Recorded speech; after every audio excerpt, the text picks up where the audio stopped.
That's awesome. Now, how did that go? And tell us a little bit about how the social media and how you got fans engaged. Well, it was really fun. I did this project with them in Madrid where they let me pretty much drive the Ford. It was a Ford Focus around like crazy. And I was like, oh my gosh, Ford is awesome. It's so fun. And then they brought me on board to do this. And it's really cool because I'm sort of the interactive host, kind of tying in the social media world into the TV world and bringing the TV world back to the internet. So it's been so fun getting to do interactive challenges with all of these crazy guys, and the audience really participates throughout the entire show. They give us random challenges, they vote on different challenges, and it's been really fun. No one's ever done. I mean, and we can talk to these guys about it, but like, you know, the white team is over here, these guys, Brett and Ross, the team you do, they have so many followers. They're actually doing, you know, bad in some challenges, and then they'll come back and they'll win the next challenge based on the followers they have, and not define bad. like last place would be bad. Like not winning. Yeah. So I mean, they're literally who watches TV in here? Anybody? You ever watch TV? Like half the crowd. That's weird. You guys reality show fans? Like reality show fans? Yes, the Big Brothers, the American Idols, or whatever of the world. I mean, you could literally imagine if you could affect those games while they're happening. That would be cool. Instead, they shoot those shows 6, 8, 10 months later. They air them. We're airing as we're shooting. You can literally, if you have a problem with somebody, like Terrence, for instance, who is being attacked by YouTubers, because they don't like the fact that they're ganging up on, you know, Brett Ross, and they get to say something about it. They get to have a voice, and they literally get to be a part of the game. Not only be a part of it, can affect it away if they rally up a bunch of their troops. They can swing the votes one way or the other and literally change the outcome of the show. And that's never happened in reality TV. I love reality TV. Usually you're just watching, and I just yell at the TV, and I'd love to yell at them, but I can never do it. Now, you can yell at them. Whether you're on their team or whether they're against your team, you can say what you want, you can get in touch with them, and they'll talk back with you. You know, that's the best part. Well, something cool that has happened to us even just today. So online right now, there's a new interactive challenge which we'll be doing tomorrow, and it was released while we were doing the challenge today. And when we got back to our car, we checked our Twitter, and it was just flooded with like, how do you want us to vote on this? How do you want us to vote on this? And our team assembled themselves, decided the best strategic order that they thought that they should vote in for our benefit, and sent it out amongst what we like to call the YouTube army. So they are a real character on this show that are impacting the way that what we're doing tomorrow, what every single person here is doing tomorrow. They're just a small portion of that crap. So let me ask you this now. Most of us just watch reality shows, but you guys are actually participating in one. So now tell me, how did you decide to get involved? How did you actually take that step? And what was that like? And why are you doing this? How did you get it? Well, I mean, I'm out of work, so I need to find a job. So I signed up and I did it, and I told my brother if he didn't do it, I was going to tell my mom, and so he decided to do it with me. So that's how we got involved. We got picked because we argue a lot. Shakisha, how'd you guys get in? We saw it on Twitter actually. A casting director tweeted it, and we basically sent a picture the 5 teams, and then they wanted America to pick the 6 teams. They wanted America to pick the 6 teams, and we ended up being America's choice, so we got voted on the show.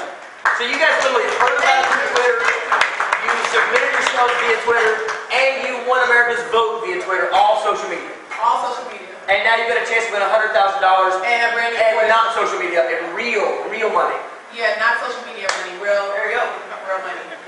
Let's check out some social. You can sit it. You can just sit. Okay.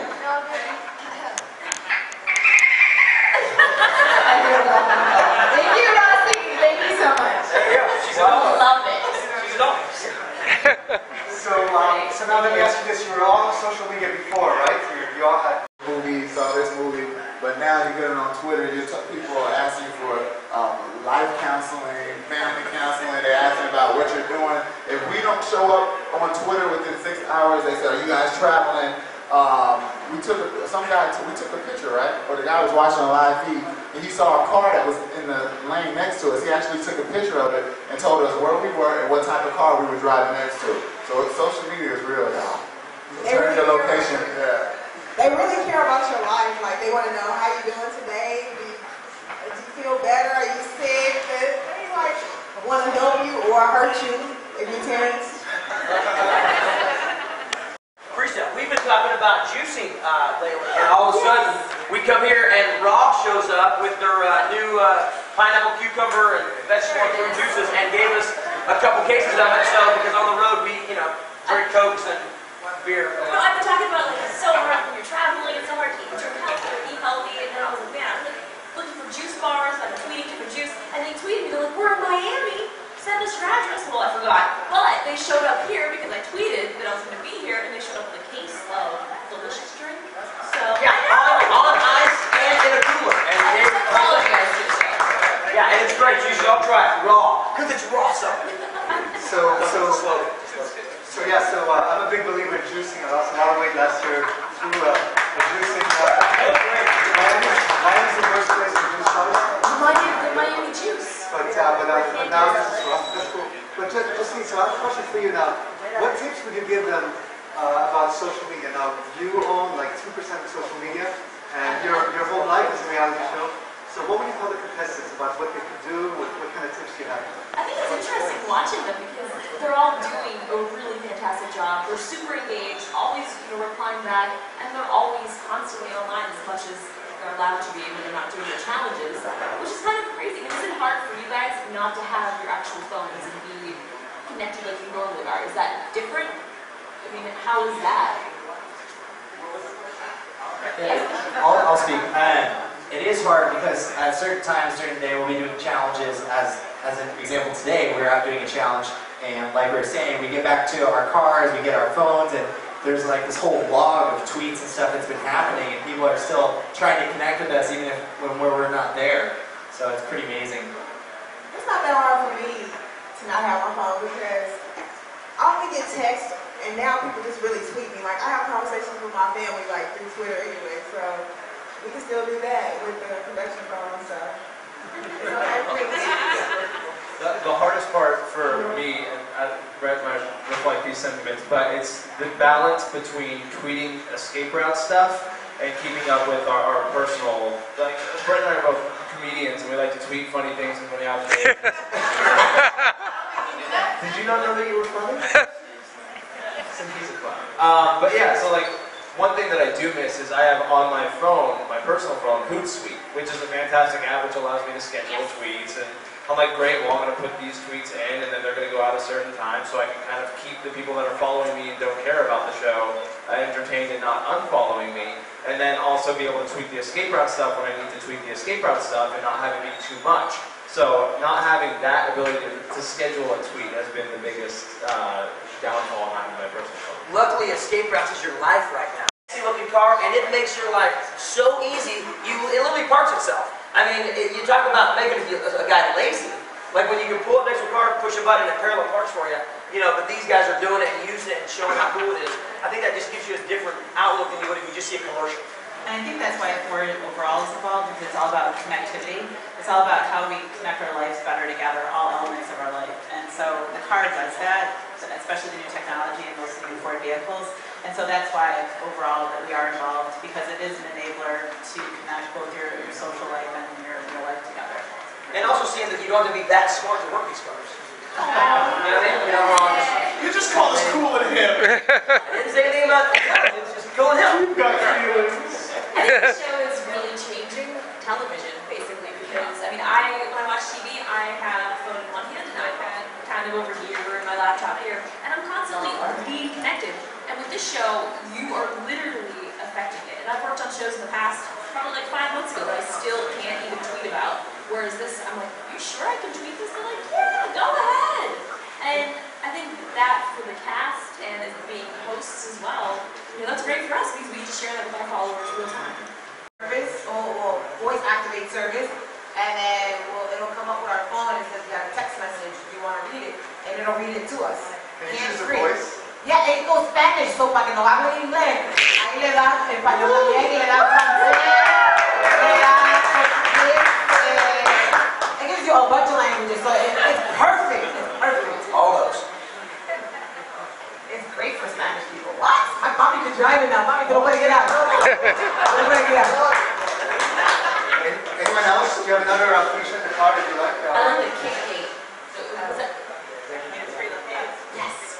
Hands-free liftgate, you just walk up to it, you kick it, You kick. You don't kick it. You kick your leg. You kick under it, it just magically. That's like real old school. Open the drum, kick it. No, it's fantastic. And the backup camera is pretty amazing too. There's a 9-inch screen right on the dash, so you don't even have to like crank your neck around when you're backing up. There's this giant screen so you can see behind you. That's pretty cool. One of my favorite features is they have a system called Sync Services. Well, services. And you can get the weather report, you can get sports information, traffic, horoscopes.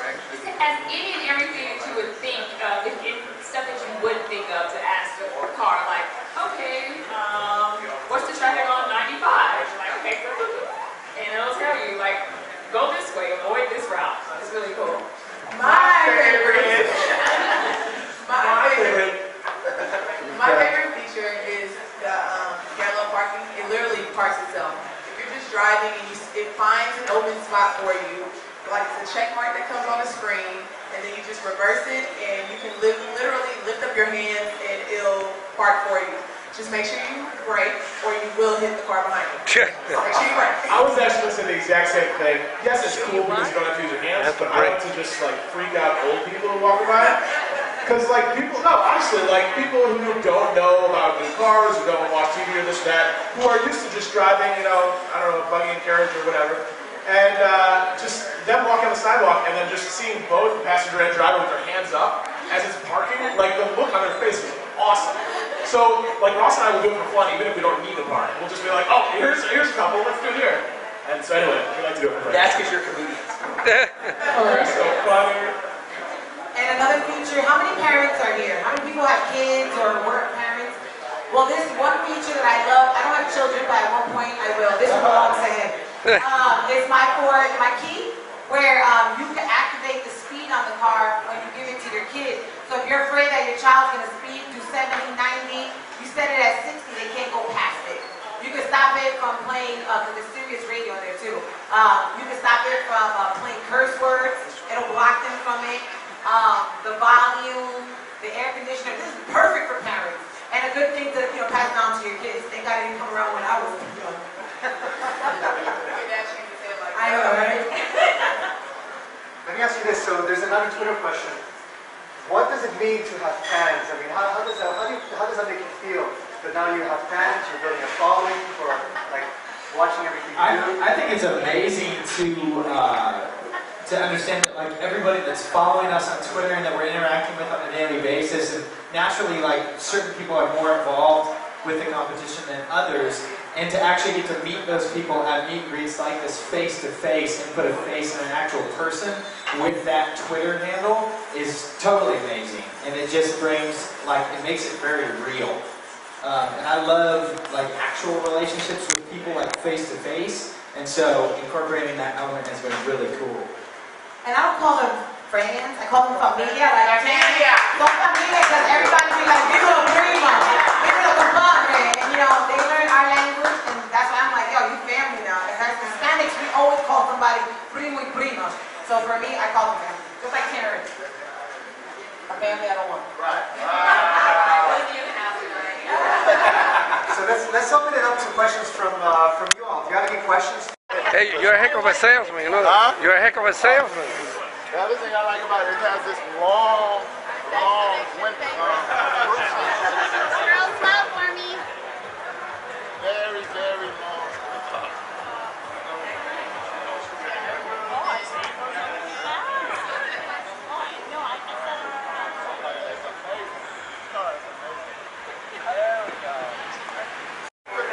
You got a whole bunch of salesmen. They're amazing. They're so pro Ford. Highlight driver.